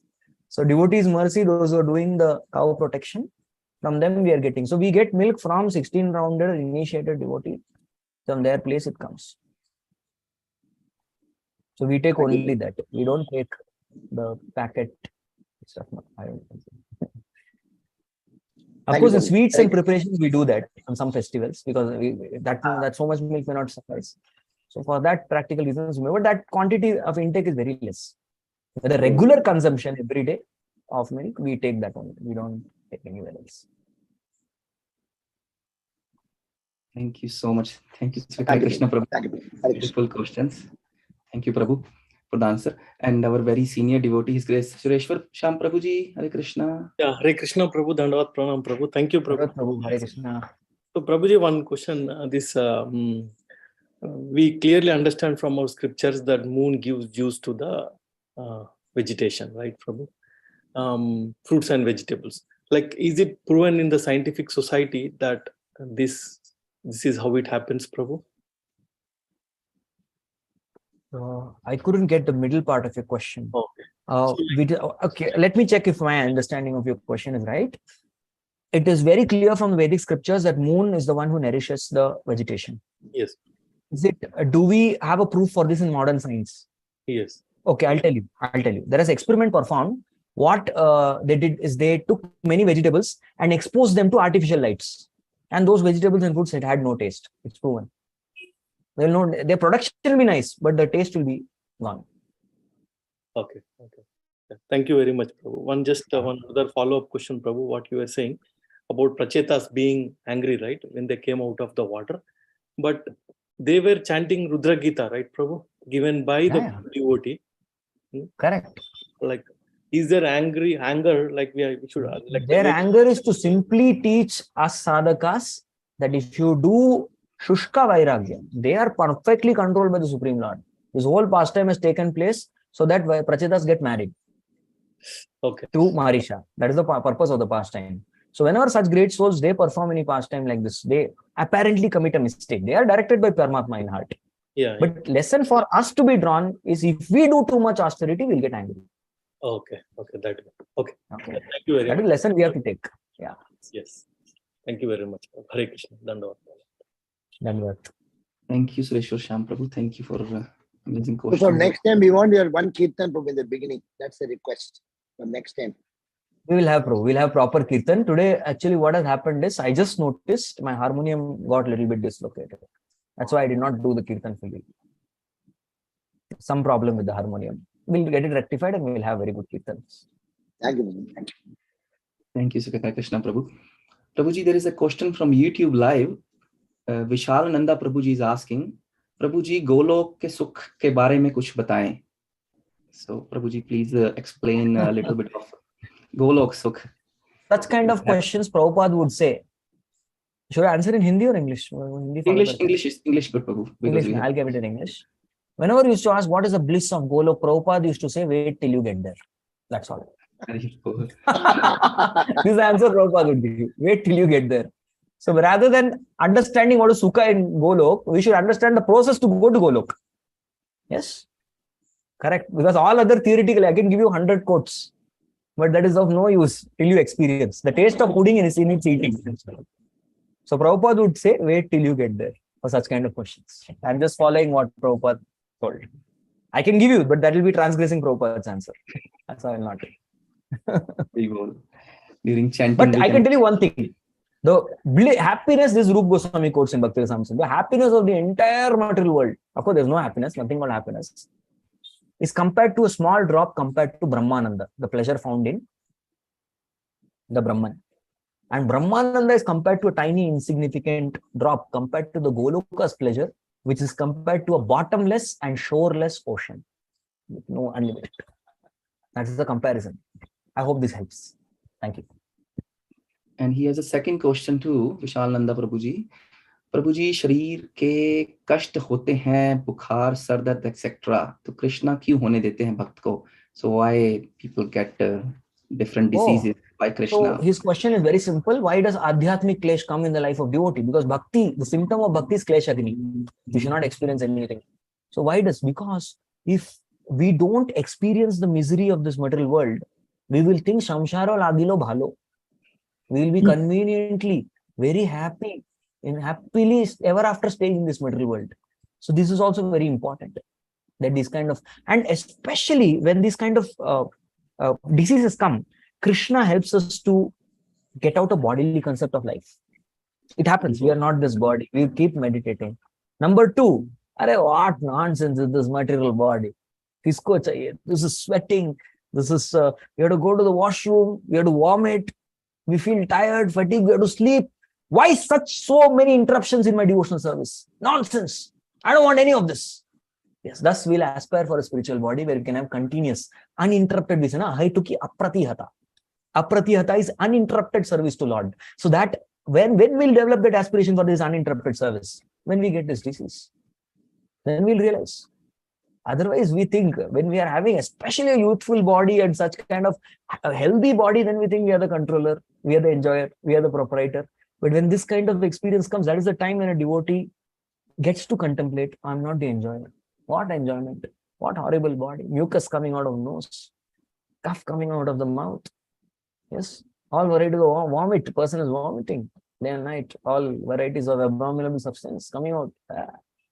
So that's when we get the reality of this body. So this is, Krishna is giving us for getting detached from bodily concept and developing that helplessness, the mood of surrender. So that's a facility, great facility. It's a gift. Actually. Everybody who goes to Dham gets this gift. Yes, at least for a day. That's my experience. You go to Vrindavan Dham, you will definitely fall sick for a day at least. That's a facility to become surrendered, to be a beggar. Not ever little bit enjoying bhoga vritti is there, is all removed. That's beautiful. But isn't that asking for, liberation means asking for convenience. We are not asking for convenience. We are asking for service, uninterrupted service. This fever, this material body is obstructing my devotional service. I'm not able to continuously serve you. I have to sleep. I have to eat. Yes, Raghunath Das Goswami would condemn himself when he had to drink 3 drops of buttermilk because that was an interruption in his bhajan. How many of us can do that? Got it? So it's not aversion to material body. It is aversion to the fact that my Thakurji's service got interrupted. My Lord's service got interrupted. So that fact he's not able to tolerate, that interruption. He wants to do continuous service. That's the aspiration of pure devotee. Ahaituki apratihata. Without motivation and without interruption. Thank you, Prabhu. Thank you so much. Prabhuji, also, there was a Manvantra question from Dhanashri Mataji. Yes, Manvantra. And I want to thank our Vishal Nanda Prabhu for being on live and being asking questions online. Thank you so much, Prabhu. Thank you. Manvantra from Dhanashri Mataji. Yes. Okay. So Manavantra is a regime or the ruling period of a Manu is called a Manavantra. And what is the period of it? It is 71 Chatur Yugas. And what is one Chaturyuga? Satya, Treta, Dwapar, Kali Yuga. So Kali Yuga is 4,32,000 years. This is the duration of Kali Yuga. And Satya Yuga is 4 times Kali Yuga, Treta Yuga is 3 times Kali Yuga, Dwapar Yuga is twice Kali Yuga, Kali Yuga is 1. So 4 plus 3 plus 2 plus 1 is 10. So one Chaturyuga is 43,20,000 years. I hope my zeros are correct. So that many into 71 is that period is called a Manvantara. And like this, there are 14 Manus in one day of Brahma in 1,000 cycles. Okay. Thank you all very much. Hari Hari. Thank you so much, Prabhu. Thank you so much for coming after a couple of weeks. We missed you, so please don't miss us. Don't let us miss you. Please come regularly to our call and enlighten all of us, Prabhu. No, last time I could have given a class. I just clarify. I could have given a class, but what happened was I got my class, which Bhaktivedanta class, which was in morning, got shifted to evening. I can't miss that. Oh, so if I don't hear my class and I give class, that is duplicity. Yes, I'm yes. supposed to hear. So that I got to know only one day before. And we can't miss that. We miss it, then we get. And my teacher is very strict. No. We don't want that, Prabhu. Okay, Prabhuji. With videos on. If your video is not on, he will remove you from the class. He is very strict. Wow. Yeah. Wow, you're saying wow. You have to be attentive. Right. So we have to be attentively present there. And if you're not come on time, he calls you. Because there are very few students, right? We get a call from fellow student. Prabhuji is calling you. So I can't afford to miss that. And if I'm speaking without hearing, then that is not proper etiquette. So I wanted to get nourished myself. So we arranged His Grace Yogendra Prabhu instead. His Grace Yogendra Prabhu. Okay, thank you, Prabhu. Haribol, thanks for letting us know, Prabhu, how it works. So dear devotees, let us pay our obeisances to Prabhuji. Vancha kalaptaru bhashya kripa sindhu vacha shanam pavnebhyo vaishnavebhyo namo namah. Grantaraj Srimad Bhagavatam ki jai. Divine Grace Jagat Guru Srila Prabhupada ji ki jai. Sanatana Dharma Prabhu ji ki Bhakti Sangha Sabha devotee ki jai. Thank you, Prabhuji. Thank you, Prabhuji. Thank you so much. Radhe Radhe. Radhe Radhe. Gauranga, Nityananda, Gauranga, Nityananda. Thank you all the devotees. Radhe. Radhe Radhe. We're having parikrama now, Mataji. At least we say Hare Krishna, we should turn on videos and say, right? At least for that. Hare Krishna. In the end, at least. Hare Krishna. Thank you. Thank you, Prabhu. Thank you so much. Prabhuji, Hare Krishna. Thank you, Prabhuji. Hare Now we Krishna. have Rajamandal Parikrama, Prabhuji. Yes. We will go sorry? to Vrindavan now. We have Rajamandal Parikrama. Rajamandal Parikrama now. That's why we are not closing the Now? call. Prabhuji is seeing that. Okay. Please go ahead. Come with us. I just want to pray for me. I have come from physical Vrindavan, but you're all going to go to Yeah, Vrindavan. you already been there, Prabhu. I've been there physically. We'll all be there spiritually. Yes, Prabhu. Spiritually is more important. Thank you. Hare Krishna. Thank you, Prabhu. Thank you, Prabhu. Hare Krishna. I'll take your leave because His Grace Radhesham is coming to our center. So I'll take leave. Wow. Go prepare. Haribol. So, dear devotee, Mataji, are you available? Yes, Mataji, I'm there waiting. Oh, okay. I didn't see video. That's why I was waiting for you. No, over to Mataji. Mataji. What I do, Mataji, I will join in my cell phone and I keep tracking when is the class ending. Once I realize it's ending, then I will log out and then join from the computer. So sometimes that's my destination. Do we have another device, Mataji, or just No, Mataji. We're good. Okay. I think we're muted. You. 1 minute.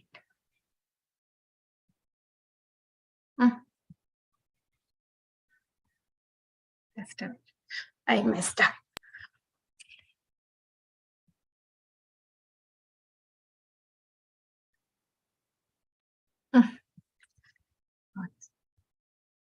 Sorry, I'm just pressing something. Okay, now I got it. Perfect. Okay, it's asking save. I don't know what is happening. I'm trying to. I'm so sorry. Please excuse me for 1 minute. Today we will be going from Mart to Mansarovar.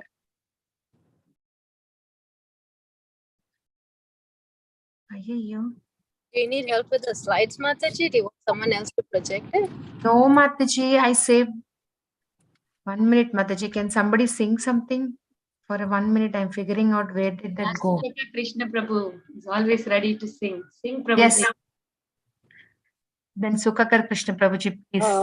Hare Krishna, Krishna Krishna, Hare Hare, Hare Rama, Hare Rama, Rama Rama, Hare Hare.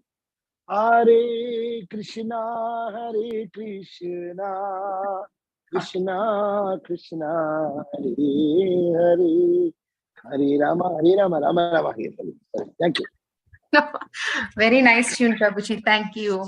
Okay, so today we are going from, yesterday we stopped at Mat, that Mat village where they make all earthen pots. From there we will go to Mansarovar. So before, as I was saying, Bhandirvan, Belvan, Mansarovar, Lohavan, Gokul, Raval, they're all on one side, eastern side of Vrindavan. So before going to Mansarovar, on the way we will see Belvan. So actually, when you're going to Belvan, what do I say? The houses, like suppose we are going for the first time, it's like maybe so surprising. Of all the places in Vrindavan, Belvan is like proper village. The houses are so short. There is no electricity. There was no electricity. I didn't even see one light in any house. They were all having candles. Like the roads are not good. So like Pakka village, you're just going on the way and then we will see the temple. So Belvan, as we all know, the name itself says something related to bale fruits. During Krishna's time, there used to be a lot of bale trees, and Krishna and the cowherd boys used to play with the bale fruits like balls, throwing balls and catching each other. So they used to play like that. And the main thing here is Belvan is also called as Shrivan. So Shri is Mother Lakshmi. So what happened? Lakshmi hears from Narada Muni about Nandan Sri Krishna, and she wanted to enter those pastimes, especially his intimate pastimes with the gopis. She wanted to enter. So but Lakshmi ji is full of opulence, right? And the cowherd girls are very, very simple at heart, simple at dressing. Just they have to do a lot of chores like physical service. But Lakshmi ji is very opulent.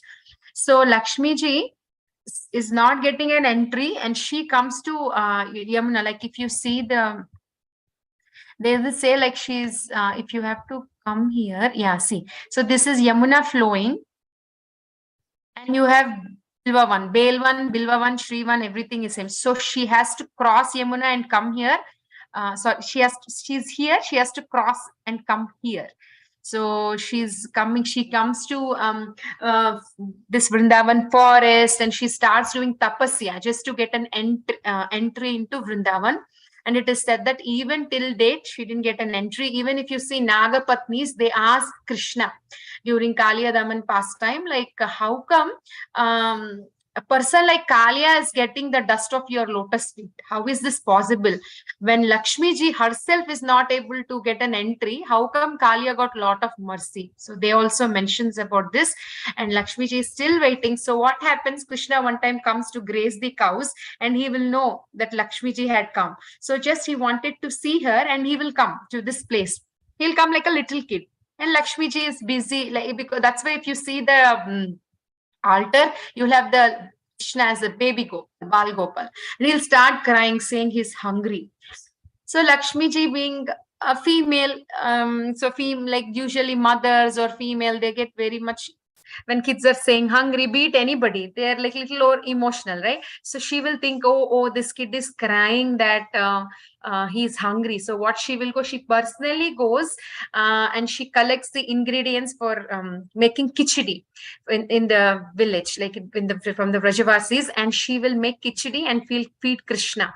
So here mostly like you get khichdi prasadam, and they do one mela. We'll see a video, like a big mela, like an exhibition. And that day, it's on one Thursday in the month of Kartik. I'm not remembering exact day, but one Thursday they do this khichdi mela. They give very nice khichdi as a prasadam. So very beautiful temple, nice courtyard, calm. This is Lakshmi ji. And in fact, one time, Chaitanya Mahaprabhu will have a conversation with Venkat Bhatta. I think he's the uncle of Gopal Bhatta Goswami. So Venkat Bhatta is from, what happened? Mataji is saying something. Father of Gopal. Father. Bhatta Goswami. Correct. He is from Sri Sampradaya. Mataji Chaitanya Charitamrita, I get so confusion with names. Yeah. So what happens, because they are from yes, even in Gopal Bhatta Goswami, we see like he comes from Sri Sampradaya, and when he meets Chaitanya Mahaprabhu is when he will become like a Vaishnava. So Chaitanya Mahaprabhu one time in a conversation with the Venkata Bhatta, he will say, oh, you are, because Sri Sampradaya, the main thing, the main, like they worship Narayan and Lakshmi, that's their mood. So he will say, oh, your Lakshmi ji, she wants the darshan of our Krishna. So she's coming to have the entry to have darshan of Krishna's pastimes. And then Venkata Bhatta will say that but my Lakshmi ji is still chaste because Krishna is like Narayana, Krishna, they're all same expansions. So they'll have that conversation. So it's a very, very beautiful temple. If anybody wants to visit next time, please do visit. See, this is the place. We have seen Bhadravan, then Bhandirvan, then this is Mat. Then we are coming to Bilvavan. Then we'll come to Mansarovar, then Lohavan. So from here, as we are going, see, nice Yamuna is also flowing near Belwan. See, Khichdi. This is the altar, and this is the temple. Here and there, one or two bale fruits. Yamuna. Nice braj rotis. So then we will come to Mansarovar. So Mansarovar, we'll see pictures first. It's the temple. When we go like towards the wall, this side, if you're seeing here, lot of swastikas with the cow dung. They say it's auspicious if they do like that. So many Vrajvasis, the ladies, they come and they do this. And when you see Mansarovar and the temple are like one side. And if you go little that side, it's all kunja, lot of flowers, so many trees. You'll see Pillu tree also. And Radharani's footsteps is there. Chaitanya Mahaprabhu's Baitak is also there. When Chaitanya Mahaprabhu came here, he sat one place. That is also there. Kadamba seeds. This is the, actually, if you go, they will say no pictures are allowed. They're very, very strict. But maybe when somebody whom they know very well, they will let them take. But otherwise, no pictures are allowed. So this is the deity of Radharani.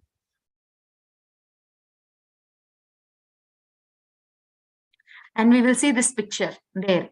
Like Krishna touching the feet of Radharani. And we'll have one small steps. When we come outside the temple, there's small steps. And when you go up, we'll have this picture.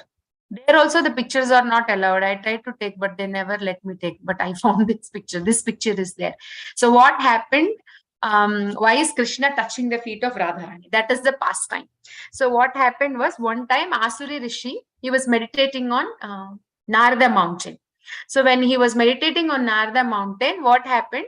He got the vision of Vishnu in front of his eyes.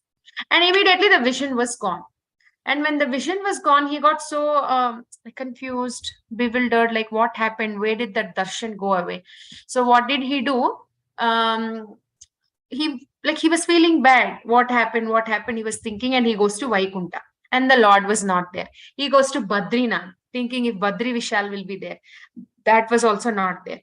Then he comes back to like Vaikunta. Like when he went to Vaikunta, there was Ananta Sesh, and what is that?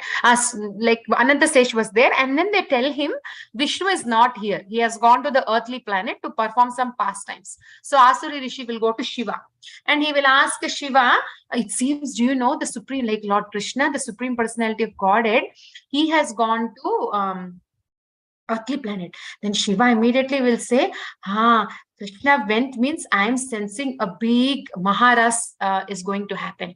Maybe big Maharasa Leela is going to happen. Come, let's go and let's take darshan of that. And then when they come, Vrindadevi will stop. Vrindadevi will say like, you cannot do this. You don't have an entry. Only who can have entry is the gopis. And she'll say, if you want an entry, you just go to Mansarovar and you take a dip in Mansarovar, and then you will come outside as gopis. So then you can have an entry. So then what happens? So now the Mansarovar pastime is told. So what happens is, one time Radharani gets late for the Rasa dance. Usually Krishna gets late, but Radharani gets late. And then Krishna has been waiting, but Radharani was not showing up. So the Rasa dance has started. And when the Rasa dance has started, Radharani comes then, and then she sees and she gets so upset. How can they start without me? And she leaves that place and she comes to this. As I said, Mansarovar has a lot of trees. So she will come to that place. She will sit and she'll start crying. And from her tears, a big Sarovar has formed. That is Mansarovar. And then Krishna will be searching for Radharani. Where is Radharani? I don't see her today. Like that, he'll be thinking. And he'll come in search of her. Gopis are coming in search of her, and suddenly they will see the stream of waters, and the gopis will think, from where did this stream come? So they'll start following the stream, and then they will see Radharani crying, and then they'll say, oh Radhe, what are you doing here? Krishna is missing you, is crying for you, is waiting for you. What happened? They'll say. And then Radharani, like she will say, oh, that Krishna, his hat is black and he's also black. I don't want to talk to him. And then gopis will leave. Krishna will come. Krishna will try to talk and pacify Radharani, but Radharani was not listening. And finally, Krishna will want to pacify. He will touch Radharani's, his dear devotee's feet, and he will start massaging. And when he was doing that, a drop of his tear falls on the feet of Radharani. And Radharani, immediately all the anger will go away and she's pacified, and then they both will wander in this forested area of near Mansarovar, and that's why it said the Sarovar, the lake, is formed from the anger of Radharani. So that's the pastime. The Shiva, she explains the pastime. So Vrindadevi says the pastime of Mansarovar, and now they both will take a dip and they'll become gopis, and they will enter Asuri Rishi and Shiva. So they will enter the rasa pastimes, and then towards the end, Krishna will say, today I think there is a three-eyed gopi. Somehow I feel that there is a three-eyed gopi in our dance. So Lalita Sakhi will order Lalita Sakhi, just go and see.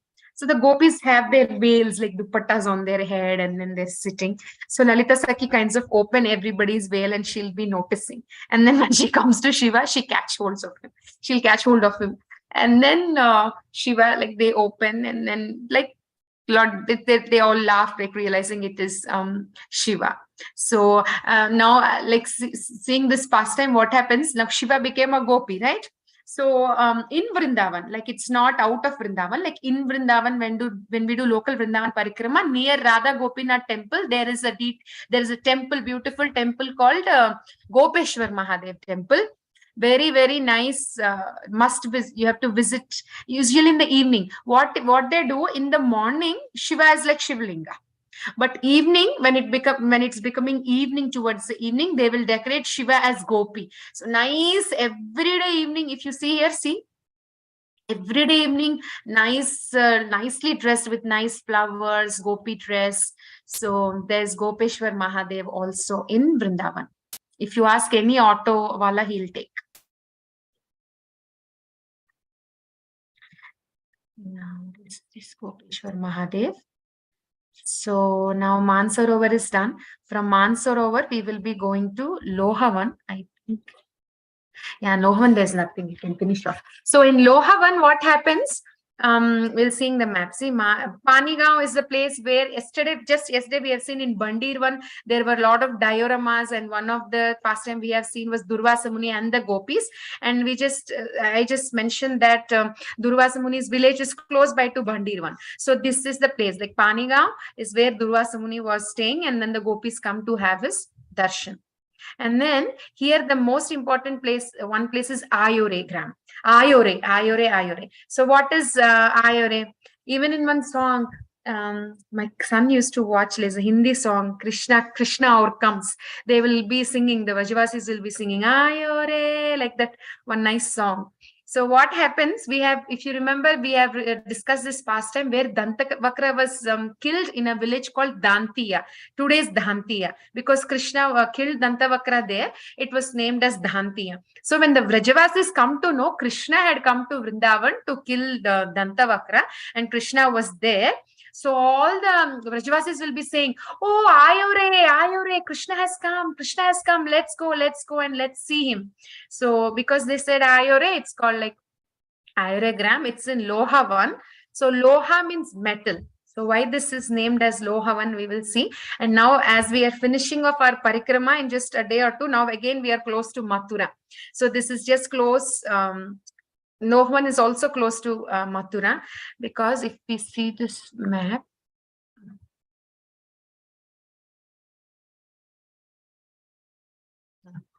see Lohavan is here, like Gokul, Raval, and again Mathura is here. So we'll go back. We started here, we finished, we will go like this. See Sherghat, Shirghat, Nandaghat, and then we crossed Yamuna, came here. So again from here we'll go back. So that's why Lohavan is close to Mathura. So what happened, there used to be one demon called Lohajana, I think his name is, yes, so there used to be metals, yeah. So that demon, he wants to be very dear to Krishna. Because he's demoniac, he's sorry, not Krishna, Kamsa. So he's demoniac, he wants to get attracted to demoniac people. So he wanted to prove himself, he wants to become very great. So one time, like he used to keep metals. Loha means metal. So he used to keep different metals, like those metals would be like some shape of some beings, some living beings, and he would fight with them. He would do all kinds of fightings and everything with those metal objects. And one time the cowherd boys just come to this place, and then seeing those statues, those iron statues, they feel little fun.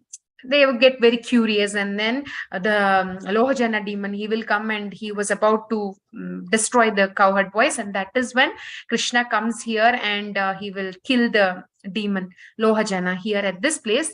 So this is the place, exact place. So, and also this place is the place where Jarasandha also defeated, like he came to attack Krishna for 18 times, right? Because he was the father-in-law of Kamsa. His two daughters, Asti and Prapti, were the wives of Kamsa, and he was very, very angry. So 18th time he will come here with 23 Akshaunis.